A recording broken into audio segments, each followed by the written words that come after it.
We have had, Congressman, this week, last week, I guess, bleeding into this week, the war of the memos. Now, you sit on House Judiciary Committee. You share some jurisdiction over FISA, I guess, right? Yes. This has been mainly the House Intelligence Committee, but the rest of the House has gotten involved in it. With the release of the Republican memo. You've read that memo? What does it tell you? Does it validate everything Donald Trump said about the Robert Mueller investigation?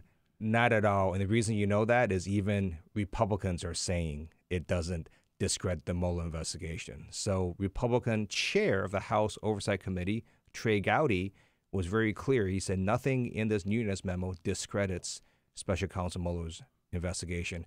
And that's correct. If you read the memo, it's about 3.5 pages. It's one big nothing burger. It doesn't say really anything that hasn't already been publicly reported. Its central claim is basically that the FBI did not disclose enough information about the Christopher Steele dossier to the FISA court judge. Mm-hmm. Democratic memo is going to rebut every claim in the Nunes memo and show that appropriate disclosures were made. And more than that, that there was overwhelming evidence to execute a surveillance warrant on former Trump official Carter Page. And I think it's very important that the Democratic memo gets released. It's interesting. Carter Page is somebody that won't stop talking to the media. Yesterday, he was on with, yesterday morning with George Stephanopoulos, and he made a claim I find hard to believe, Congressman.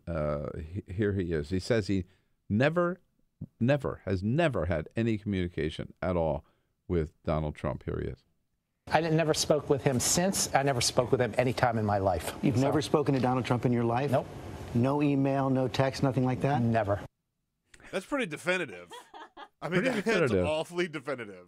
It's kind of hard to believe, but he was, we know, out there presenting himself as an emissary of Donald Trump and meeting with Russian officials, right?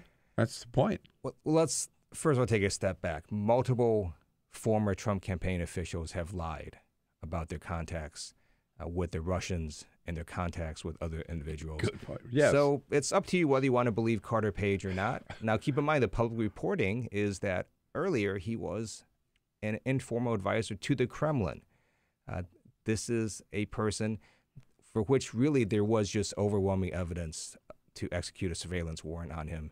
And the Democratic memo is going to show that. But more than that, even as we sit here now, through all this noise, everything the Republicans have done to try to mislead and spin, they cannot say that the relevant parts of the Steele dossier are false. They can't say that. And to this day, they still don't. So I'm not even sure what the big deal is because they can't even really back up their central claim.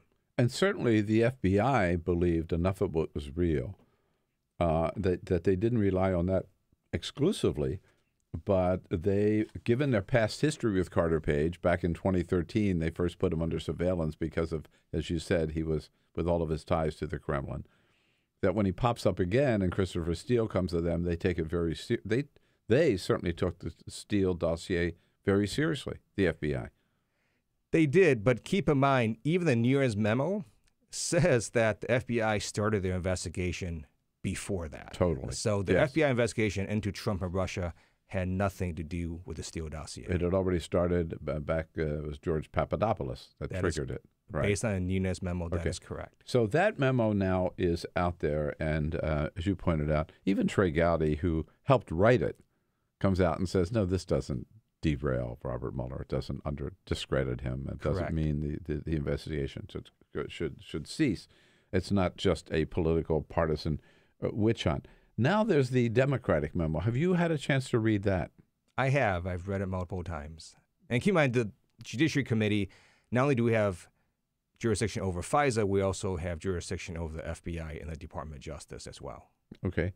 So what does the Democratic memo tell us?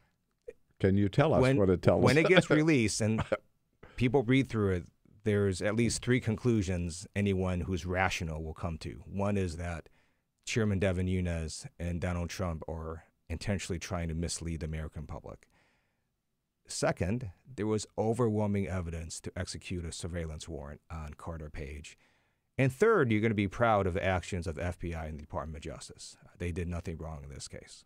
what do you, as someone who has oversight of the Department of Justice, what is your take on what you'd have to say is Donald Trump's war on the FBI and the Department of Justice, by the way, backed up by a lot of so-called law and order Republicans, who suddenly now are trying to undermine, impugn the integrity of both the FBI and the Department of Justice? That is what is deeply disappointing to me. So I talked to various Republicans, and there are some who are true believers, who truly believe that the FBI is some hotbed of liberalism and that Uranium One is actually a scandal. They really believe that. But many Republicans do not. And yet they continue to enable Donald Trump's attacks on our institutions, whether it's on the judiciary or the free press, and now the FBI. And that, to me, is cowardly and deeply disturbing. And if you really look at the leadership of the special counsel's investigation, it's three people. We have Deputy Attorney General Rod Rosenstein, a Republican appointed twice by Republican presidents. We have Special Counsel Robert Mueller, a Republican who served in Vietnam. He was a war hero. He got the Bronze Star with valor. And then we have FBI Director Christopher Wray, a Republican who, oh, by the way, gave over $39,000 exclusively to Republican candidates. That is the leadership of this investigation. 3 Republicans investigating a Republican president. And 2 of them appointed by Donald Trump. Correct. And to somehow say that they are Democratic stooges is, first of all, factually false. It's also ludicrous. What I find, Congressman, is the one person that one would think would be out there defending the Department of Justice and the FBI would be the Attorney General of the United States.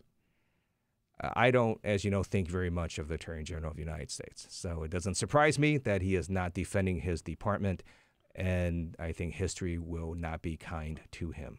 Yeah, and there's a good reason that he's not, I guess, right? Because he's worried about his own job. Is that how you read it? Yes, I think he's scared of Donald Trump. That's how I read it. Right. Will the president release the Democratic memo? What do you think?